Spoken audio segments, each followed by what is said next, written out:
بنی اسماعیل میں منتقل ہو گئی تھی نا، تو وہ ان کو جو ان کا سالوں سے، ان کی صدیوں سے جو ان کا رواب تھا، دبدبا تھا، بڑے علم والے سمجھتے تھے اپنے آپ کو، اللہ کے چہیتے سمجھتے تھے، وہ رواب حسد کی وجہ سے ان لوگوں نے نبی کریم صلی اللہ علیہ وسلم کو نہیں مانا۔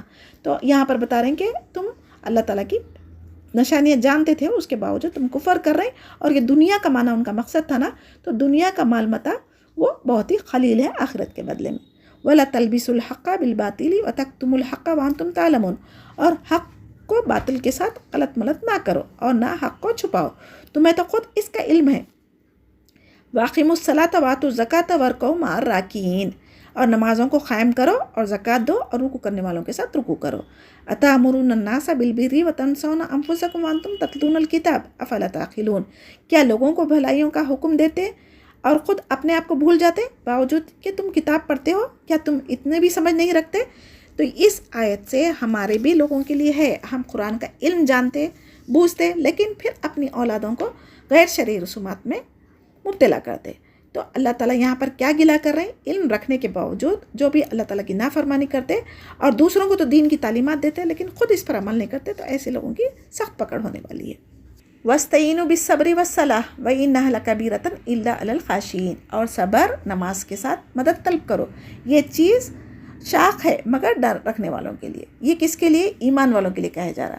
نماز پڑھنا، صبر کرنا، یہ یعنی اللہ تعالیٰ سے مدد طلب کرنا، یہ مشکل ضرور ہے لیکن جو اللہ سے ڈرتے ان کے لیے آسان ہے۔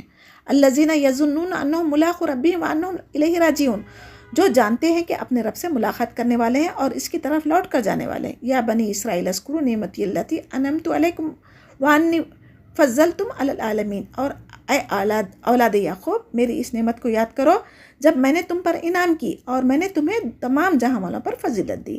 واتقوا یوما لا تجزی نفس عن نفس شیئا ولا یقبل منها شفاعۃ ولا یؤخذ منها عدل ولا هم ينصرون، اس دن سے ڈرتے رہو جب کوئی کسی کو نفع نہ دے سکے گا اور نہ شفاعت اور سفارش قبول ہوگی اور نہ ہی کوئی بدلہ فدیہ میں لیا جائے گا اور نہ وہ مدد کیے جائیں گے۔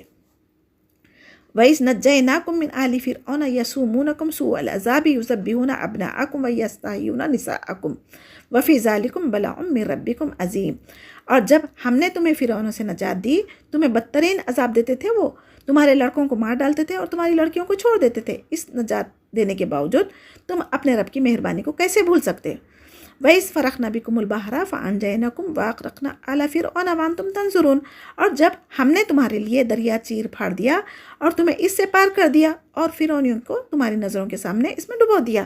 وَإِذْ وَعَدْنَا مُوسَىٰ 40 لَيْلَةً ثُمَّ اتَّخَذْتُمُ الْعِجْلَ مِن بَعْدِهِ وَأَنْتُمْ ظَالِمُونَ، اور ہم نے حضرت موسیٰ علیہ السلام سے 40 راتوں کا وعدہ لیا تھا، پھر جب وہ کوہ طور پر گئے تو تم نے اس کے بعد بچڑا پوجنا شروع کر دیا اور تم ظالم بن گئے۔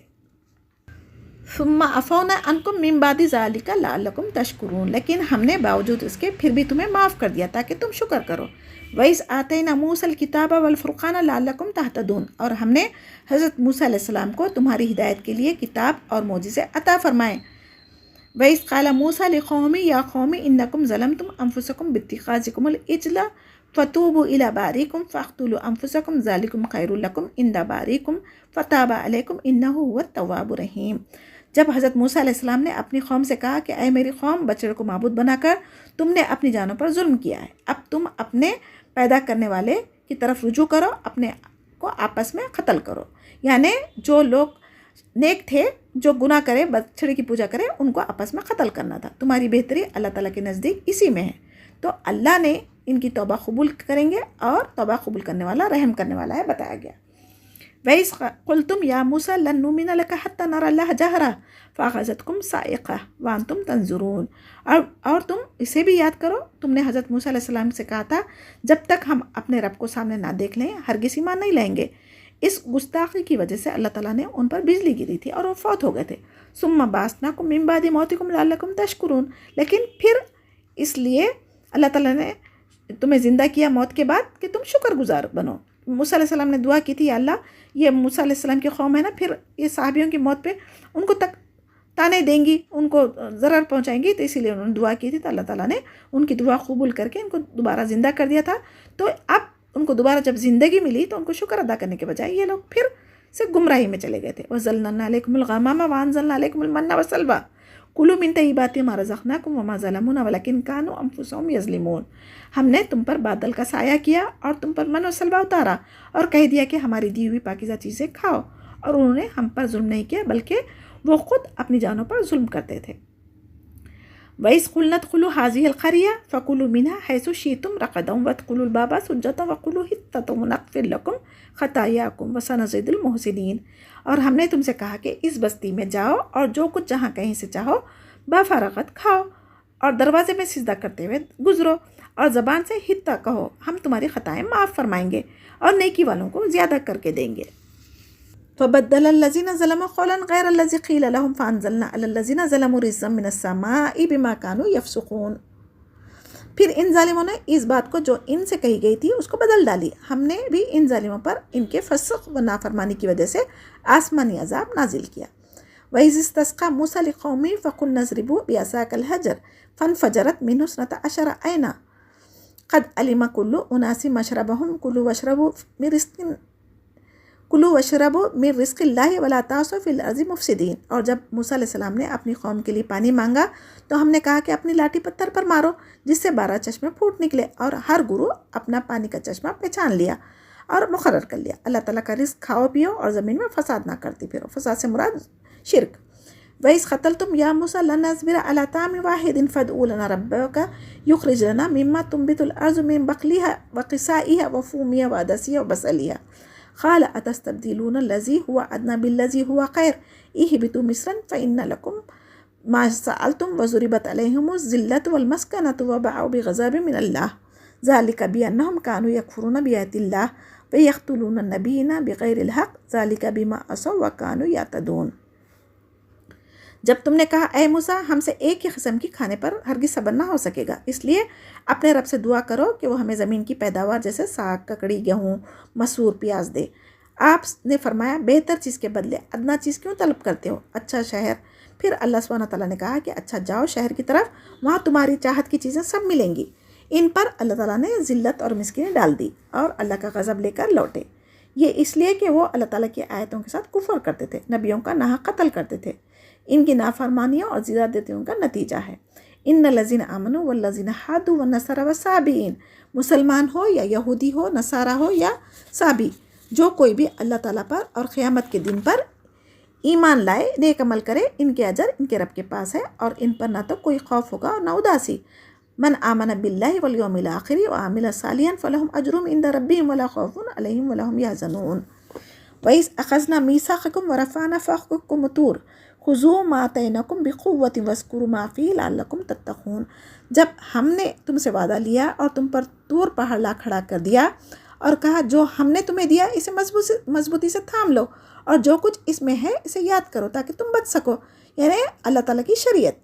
ثم تولیتم من بعد ذلک فلولا فضل اللہ علیکم ورحمتہ لکنتم من الخاسرین، لیکن تم اس کے بعد پھر گئے، پھر اگر اللہ تعالیٰ کا فضل اور اس کی رحمت تم پر نہ ہوتی تو تم نقصان والے ہوتے تھے۔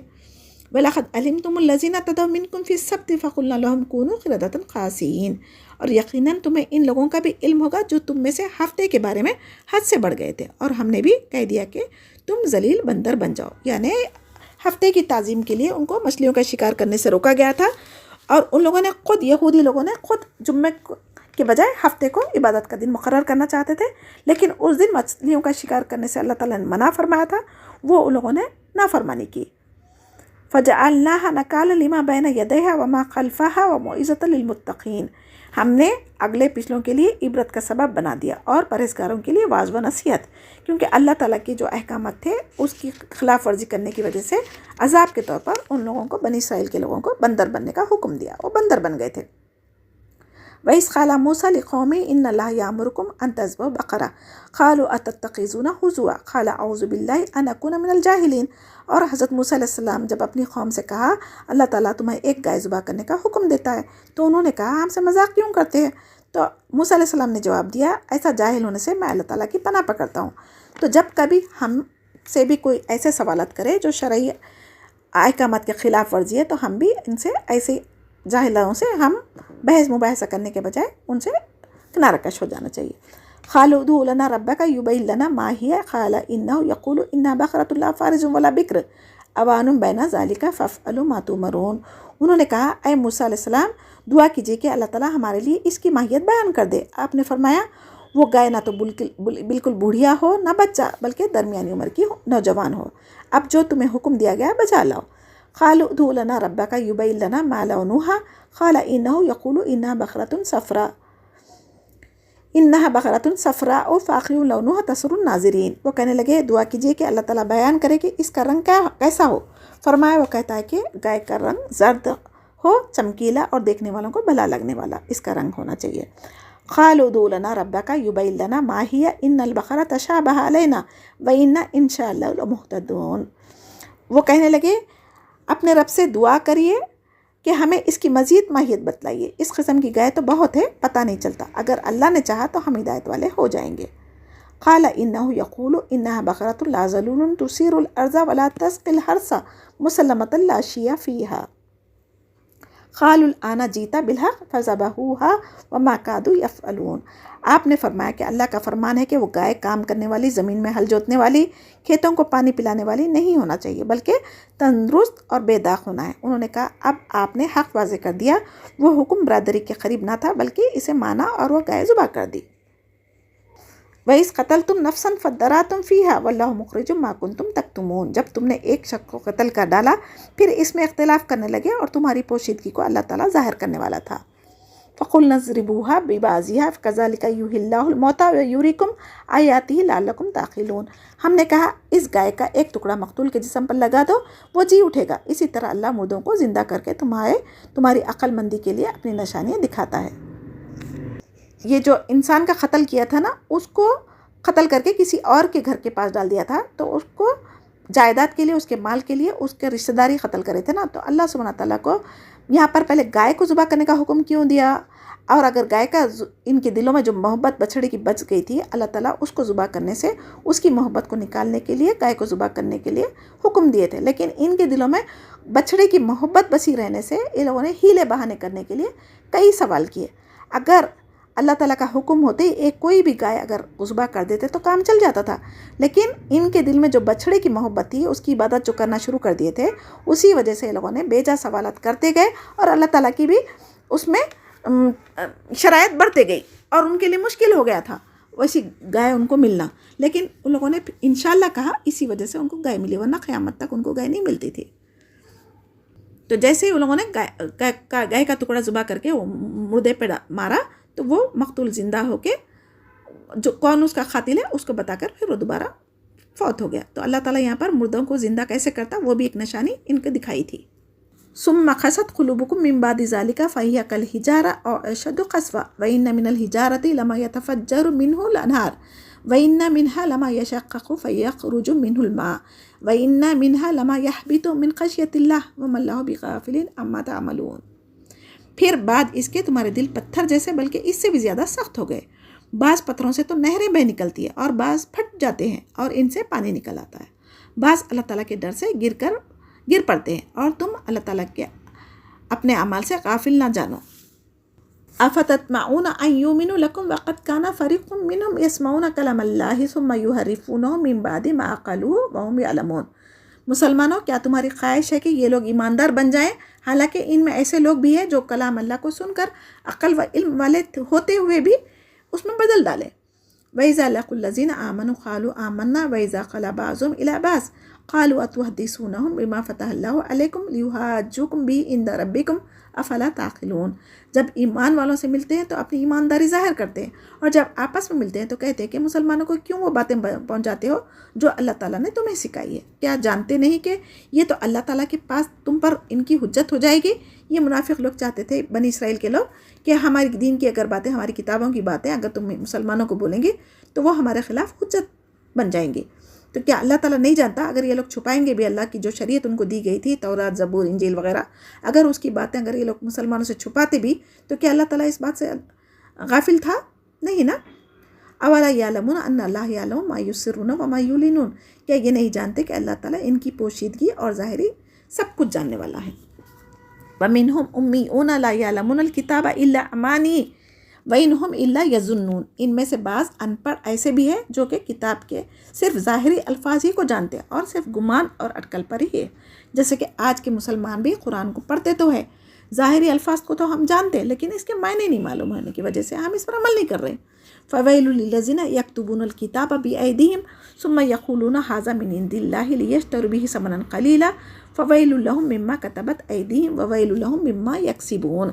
ان لوگوں کے لیے ویل ہے جو اپنے ہاتھوں کی لکھی ہوئی کتاب کو اللہ تعالیٰ کی طرف کی ہے کہتے ہیں اس طرح دنیا کماتے ہیں. ان کے ہاتھوں کی لکھائی کو اور ان کمائی کو ویل، ہلاکت اور افسوس ہے.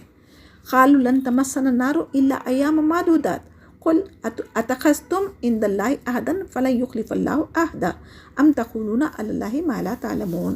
یہ لوگ کہتے ہیں کہ ہم تو صرف چند روز جہنم میں رہیں گے اور اپنے آپ کو چہیتے سمجھتے تھے. تو اللہ سبحانہ تعالیٰ اس آیت میں فرما رہے ہیں کہ اللہ تعالیٰ کا کوئی پروانہ تم کو لکھا گیا یا کوئی وعدہ اللہ تعالیٰ نے تم سے لیا ہے. اگر ویسا کیا ہے اللہ تعالیٰ نے تم سے وعدہ کیا تو یقیناً اللہ تعالیٰ اپنے وعدے کے خلاف نہیں کرے گا. اور پھر ساتھ میں فرما دے رہے ہیں کہ ہرگز نہیں، بلکہ تم اللہ کے ذمے وہ باتیں لگاتے ہو جنہیں تم نہیں جانتے. بل من کسب سیئۃ واحاطت بہ خطیئاتہ فاولئک اصحاب النار هم فیہا خالدون. یقیناً جس نے بھی برے کام کیے اس کی نافرمانیوں کے اس کو ضرور گھیرے گا، وہ ہمیشہ کے لیے جہنم میں جائے گا. والذین آمنوا وعملوا الصالحات اولئک اصحاب الجنہ هم فیہا خالدون. جہاں پر جہنمیوں کا ذکر ہے وہاں پر فوراً اللہ تعالیٰ نے مومنوں کے لیے بھی کہا کہ جو لوگ ایمان لائے اور نیک عمل کرے وہ جنت میں ہمیشہ رہیں گے. وَإِذْ أَخَذْنَا مِيثَاقَ بَنِي إِسْرَائِيلَ لَا تَعْبُدُونَ إِلَّا اللَّهَ وَبِالْوَالِدَيْنِ إِحْسَانًا وَذِي الْقُرْبَى وَالْيَتَامَى وَالْمَسَاكِينِ وَقُولُوا لِلنَّاسِ حُسْنًا وَأَقِيمُوا الصَّلَاةَ وَآتُوا الزَّكَاةَ ثُمَّ تَوَلَّيْتُمْ إِلَّا قَلِيلًا مِّنكُمْ وَأَنْتُمْ مُعْرِضُونَ. اور جب ہم نے بنی اسرائیل سے وعدہ لیا کہ تم اللہ تعالیٰ کے سوا دوسرے کی عبادت نہ کرنا اور ماں باپ کے ساتھ اچھا سلوک کرنا، اسی طرح قرابت داروں، یتیموں اور مسکینوں کے ساتھ اور لوگوں کو اچھی باتیں کہنا، نماز قائم کرنا اور زکوٰۃ دیتے رہا کرنا، لیکن تھوڑے سے ہی لوگ اس پر عمل کریں، باقی کے لوگ منہ موڑ لیے. اس آیت میں دوبارہ بنی اسرائیل کو اللہ تعالیٰ اپنا عہد یاد دلوا رہے ہیں. صرف ایک اللہ کی عبادت کرنا اور ہر نبی کی بنیادی اور تاکیدی دعوت دین بھی یہی رہی ہے، قیامت تک یہی رہے گی. اور دوسرا ماں باپ کے ساتھ حسن سلوک کرنا. قرآن میں جہاں کہیں اللہ کی عبادت کے ذکر کے ساتھ فوراً دوسرا حکم جو آیا ماں باپ کی اطاعت و فرمانبرداری کے ساتھ حسن سلوک کی تاکید کی گئی ہے. جس طرح اللہ کی عبادت ضروری ہے، ماں باپ کی اطاعت سوائے شرک کے ہر حال میں ضروری ہے. ان کی خدمت کرنا، ان کے خرچہ دینا، ان میں کسی قسم کی کوتاہی کمی کرنے کی گنجائش نہیں ہے. ہاں، رشتہ داروں کے ساتھ، یتیموں کے ساتھ، مسکینوں کے ساتھ بھی حسن سلوک کی تاکید آئی ہے. یہاں سپریٹ ماں باپ کا ذکر کر کے اللہ تعالیٰ ان کی اہمیت کو واضح کرنا چاہ رہا. جو ہمارے خونی رشتے ہیں نا وہ اللہ تعالیٰ نے بنائے ہیں، اس کو توڑنے والا جنت میں نہیں جائے گا. تو چاہے وہ جیسے بھی ہو، ہمیں اپنا حساب اللہ کو دینا ہے، اس کی فکر کریں. اور یتیموں کی کفالت کرنے والا جنت میں رسول کریم صلی اللہ علیہ وسلم کے ساتھ جنت میں رہے گا، جیسے کلمے کی انگلی اور اس کے بازو کی مڈل فنگر ہوتی نا، اس طریقے سے. تو آج ہم عہد کریں کہ آگے والا ہمارا رشتہ دار اگر ہمارا ساتھ اچھا رویہ نہیں بھی کرتا، ہمارے حق تلفی بھی کر رہا ہے یا جو کچھ بھی وہ ہمارے ساتھ کر رہے ہیں، تو ہم اس کو نظر انداز کریں. ان کا عمل کا جواب وہ دینے والے ہیں، ہمیں اپنے عمل کا جواب دینا ہے. اگر کسی سے ہم کچھ پڑوسی ہے، مسکین ہے، غریب ہے، ان سے اگر ہم مال میں سے صدقہ خیرات نہیں کر سکتے تو ان سے اچھی بات کہنا بھی، اچھا سلوک کرنا بھی ہماری اسلام کی تعلیمات میں سے ہے، تاکہ معاشرے کے ماحول خوشگوار رہے. تبھی انسان سکون سے رہ سکتا اور عبادت سے کر سکتا، ورنہ جینا حرام ہو جاتا نا. احسان کا مطلب کیا ہے؟ حق سے زیادہ دینا. آگے والا اگر اس کا حقدار نہیں بھی ہے تو اس کو حق سے زیادہ دیں گے تو وہ خوش ہو جائے گا. اسلام میں ماں کو 75% حسن سلوک کا حقدار کہا ہے اور باپ کو 25%. اور ماؤں کی نافرمانی حرام کی گئی ہے. آپ صلی اللہ علیہ وسلم نے فرمایا تمہارے ماں باپ ہی تمہاری جنت ہے، چاہے تو ان کو راضی کر کے جنت میں چلا جائے یا پھر نافرمانی کر کے جہنم. اور رب کی رضا والد کی رضا میں ہے، ان کو ناراض کرنا اللہ کو ناراض کرنا ہے. ہمارے لیے ماں باپ جنت کے دروازے ہیں. جس کے بھی ماں باپ زندہ ہے ان کی خدمت آج ہی سے شروع کر دیں تاکہ جنت حاصل کر لیں. اور جس کے والدین فوت ہو گئے ہیں ان کے لیے دونوں دروازے بند ہو گئے ہیں. ماں باپ کو مسکرا کر دیکھنا بھی عبادت ہے. کتنی آسان سی نیکیاں ہیں، ہم گھر بیٹھے کما سکتے ہیں، لیکن افسوس آج ماں باپ اولاد سے بات کرتے ہوئے بھی ڈرتے، اور اولاد ماں باپ کو مسکرا کر دیکھنا تو دور کی بات ہے، ان کو ایسی نظروں سے دیکھتے کہ وہ وہیں پر ڈر کے خاموش ہو جاتے، اپنی ضرورتیں بتانے سے بھی ڈرتے. تو ایسی اولاد پر اللہ سبحانہ تعالیٰ کی لعنت ہے. قیامت کی نشانیوں میں سے ایک نشانی یہ بھی ہے کہ لونڈی آقا کو جنم دے گی. اس کا کیا مطلب ہے؟ جیسے لونڈی آقا کے آگے منہ نہیں کھول سکتی نا، ڈر کر رہتی ہے نا، ویسے ہی آج مائیں اولاد سے بات کرنے سے بھی ڈرتی ہے۔ دوستوں سے تو ہم ہنسی خوشی ہنس کے مسکرا کے ملتے بات کرتے، لیکن ماں باپ کے ساتھ ہمارا جو آج کا رویہ ہو گیا معاشرے میں، یہ مننے کے بعد ہمیں پتہ چلے گا کہ آخرت کی کیا سزا ہمیں ان کی وجہ سے مل رہی ہے۔ ماں باپ کی نافرمانی کرنے والوں پر 3 مرتبہ اللہ تعالیٰ نے آپ صلی اللہ علیہ وسلم نے لعنت بھیجی ہے۔ جنت کی خوشبو 500 میل کی مسافت سے آتی ہے نا، وہ بھی ان پر حرام ہے۔ اپنے کام کا احسان جتانے والوں کو بھی اللہ تعالیٰ جنت کی خوشبو بھی نہیں دے گا۔ ماں باپ کی نافرمان اولاد کو، شراب کے عادی کو خوشبو بھی سونگھنا نصیب نہیں ہوگا۔ اور وقولوا للناس حسنا سے کیا مراد ہے؟ تمام انسانیاں، چاہے وہ کافر ہو، مشرک ہو، مسلم ہو، کوئی بھی پڑوسی ہو آپ کے ساتھ جاب کرنے والا ہو، اسکول میں جانے والا ہو، چاہے کوئی بھی ہو، ان کے ساتھ میں بھی ہم نرمی سے بات کرنا چاہیے۔ ایک دوسرے کی حالت سے بے خبر زندگی آج کل گزار رہے ہیں نا، ایسا نہیں گزارنا چاہیے۔ دین کی تعلیمات پر اگر ہم مسلمان عمل کرنا شروع کر دیں گے نا، تو غیر قوم بھی ہمارے خود بخود عزت کرنا شروع کر دے گی۔ اور اللہ تعالیٰ نے اپنے حق کے بعد والدین کا حق، پھر اس کے بعد یتیموں کا، مسکینوں کا، یعنی تمام انسانیت کے حق کے بعد پھر سے یہاں پر نماز کا حکم دیا، زکوٰۃ ادا کرنے کا حکم دیا۔ پھر اللہ تعالیٰ بولتے کہ تم اگر منہ موڑ لیں گے تو اللہ تعالیٰ کو تمہاری ضرورت بھی نہیں ہے۔ وَإِذْ أَخَذْنَا مِيثَاقَكُمْ فَلَا تَسْفِكُونَ دِمَاءَكُمْ وَلَا تُخْرِجُونَ أَنفُسَكُمْ مِنْ دِيَارِكُمْ ثُمَّ أَقْرَرْتُمْ وَأَنْتُمْ تَشْهَدُونَ۔ اور جب ہم نے تم سے وعدہ لیا کہ آپس میں خون نہ بہانا، قتل نہ کرنا، تو آپس والوں کو جلا وطن نہ کرنا، تو تم نے اقرار کیا اور تم اس کے شاہد بھی بنے، گواہ بھی بنے۔ ثم انتم هؤلاء تقتلون انفسكم وتخرجون فريقا منكم من ديارهم وتظاهرون عليهم بالإثم والعدوان وإن يأتوكم أسارى تفادوهم وهو محرم عليكم إخراجهم أفتؤمنون ببعض الكتاب وتكفرون ببعض فما جزاء من يفعل ذلك منكم إلا خزي في الحياة الدنيا ويوم القيامة يردون إلى أشد العذاب وما الله بغافل عما تعملون۔ لیکن پھر بھی تم نے آپس میں قتل کیا اور آپس کے ایک فرقے کو جلا وطن بھی کیا اور گناہ اور زیادتی کے کاموں میں ان کے خلاف دوسری کی طرفداری کی۔ ہاں، جب وہ قیدی ہو کر تمہارے پاس آئے تو تم نے ان کے فدیہ دیے، لیکن ان کا نکالنا جو تم پر حرام تھا اس کا کچھ خیال نہیں کیا۔ بعض احکام پر ایمان رکھتے ہو اور بعض کے ساتھ کفر کرتے ہو۔ تم میں سے جو بھی ایسا کرے اس کی سزا اس کے سوا کیا ہوگی؟ دنیا میں رسوائی اور قیامت کے دن سخت عذاب۔ اور اللہ تعالیٰ تمہارے اعمال سے بے خبر نہیں ہے۔ اولئک الذین اشتروا الحیاۃ الدنیا بالآخرہ فلا یخفف عنہم العذاب ولا هم ینصرون۔ یہ وہ لوگ ہیں جنہوں نے دنیا کی زندگی کو آخرت کے بدلے خرید لیا، ان کے نہ تو عذاب ہلکے ہوں گے اور نہ ان کی مدد کی جائے گی۔ وَلَقَدْ آتَيْنَا مُوسَى الْكِتَابَ وَقَفَّيْنَا مِن بَعْدِهِ بِرُسُلٍ وَآتَيْنَا عِيسَى ابْنَ مَرْيَمَ الْبَيِّنَاتِ وَأَيَّدْنَاهُ بِرُوحِ الْقُدُسِ أَفَكُلَّمَا جَاءَكُمْ رَسُولٌ بِمَا لَا تَهْوَىٰ أَنفُسُكُمْ اسْتَكْبَرْتُمْ فَفَرِيقًا كَذَّبْتُمْ وَفَرِيقًا تَقْتُلُونَ۔ ہم نے حضرت موسیٰ علیہ السلام کو کتاب دی اور ان کے پیچھے رسول بھیجے، اور ہم نے حضرت عیسیٰ علیہ السلام ابن مریم کو روشن دلیلیں دی اور روح القدس یعنی جبرائیل علیہ السلام سے ان کی تائید کروائی۔ لیکن جب کبھی تمہارے پاس رسول وہ چیز لائے جو تمہاری طبیعتوں کے خلاف تھی، تم نے جھٹ سے تکبر کیا، بس بعض تو جھٹلایا اور بعض کو قتل کر ڈالا۔ یعنی جب ان کی مرضی کے خلاف رسول آئے، ان کی کتابوں میں ان کے احکامات آئے، تو ان لوگوں نے کیا کیا؟ بعض رسولوں کو جھٹلایا، بعض کو قتل کیا۔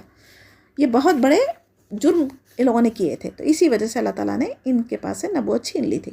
وَقَالُوا قُلُوبُنَا غُلْفٌ بَل لَّعَنَهُمُ اللَّهُ بِكُفْرِهِمْ وَقَلِيلًا مَا يُؤْمِنُونَ۔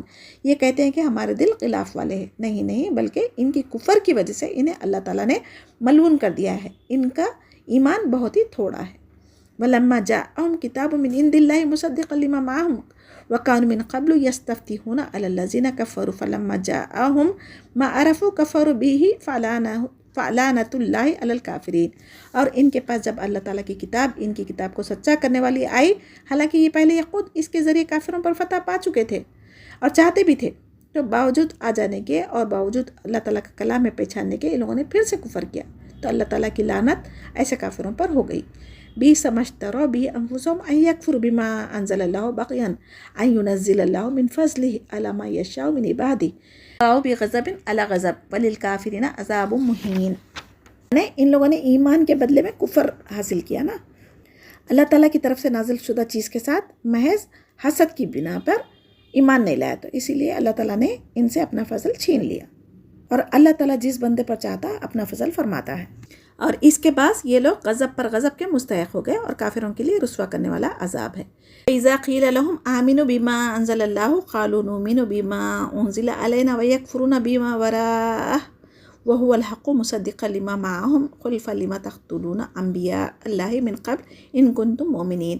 اور جب ان سے کہا جاتا کہ اللہ تعالیٰ کی اتاری ہوئی کتاب پر ایمان لاؤ تو کہہ دیتے کہ جو ہم پر اتاری گئی اس پر ہمارا ایمان ہے، حالانکہ اس کے بعد والی کے ساتھ جو ان کی کتاب کی تصدیق کرنے والی ہے کفر کرتے ہیں۔ اچھا ان سے یہ تو پوچھو کہ تمہارا ایمان پہلی کتابوں پر تھا تو پھر تم اگلے نبیوں کو کیوں قتل کیے؟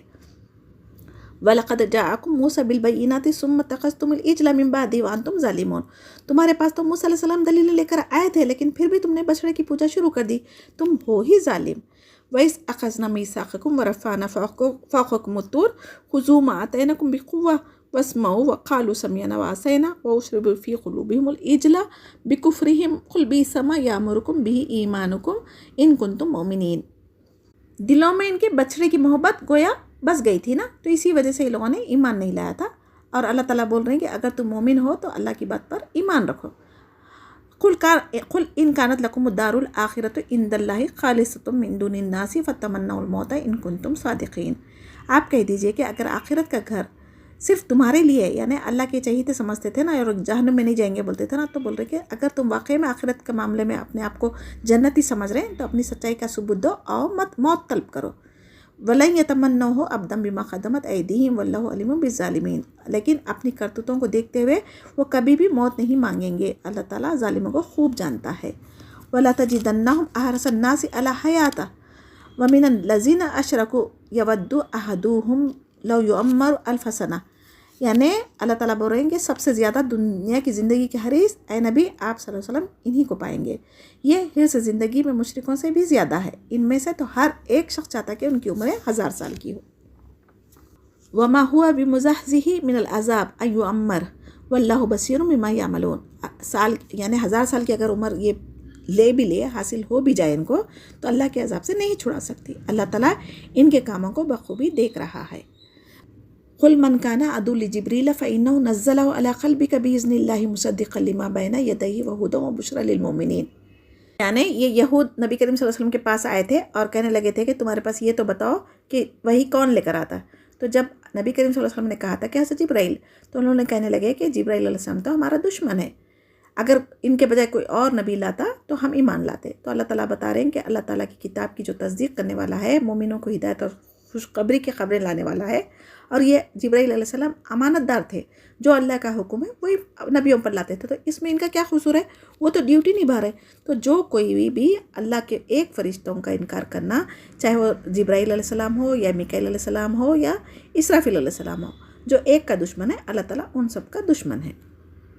وَلَقَدْ أَنزَلْنَا إِلَيْكَ آيَاتٍ بَيِّنَاتٍ وَمَا يَكْفُرُ بِهَا إِلَّا الْفَاسِقُونَ۔ اور یقیناً ہم نے آپ کی طرف روشن دلیلیں بھیجی ہیں جن کا انکار سوائے بدکاروں کے کوئی نہیں کرتا۔ أَوَكُلَّمَا عَاهَدُوا عَهْدًا نَبَذَهُ فَرِيقٌ مِّنْهُمْ بَلْ أَكْثَرُهُمْ لَا يُؤْمِنُونَ۔ یہ وہ لوگ ہیں جب کبھی کوئی عہد کرتے تو ان کی ایک نہ ایک جماعت اسے توڑ دیتی تھی، بلکہ ان میں سے اکثر ایمان سے خالی ہے۔ وَلَمَّا جَاءَهُمْ رَسُولٌ مِّنْ عِندِ اللَّهِ مُصَدِّقٌ لِّمَا مَعَهُمْ نَبَذَ فَرِيقٌ مِّنَ الَّذِينَ أُوتُوا الْكِتَابَ کتاب اللہ وراء ظہورہم کأنہم لا یعلمون۔